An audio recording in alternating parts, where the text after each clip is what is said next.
sai sarki shine ake buga ma, shi manomi in zai buɗa dole sai da garma, rawani yayi kyau kan Sardauna dole a yaba ma, sai tunturin al'umma taro kai suke na gama. Alhaji Usman Ibrahim kai da santirakin Hausa.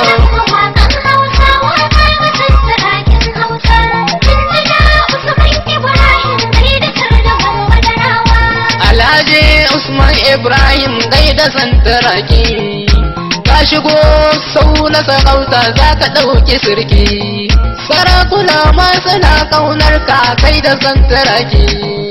Sardaunan Badarawa kai kaga da talki, zaman ka lafiya mai Allah kai da santarakin Hausa.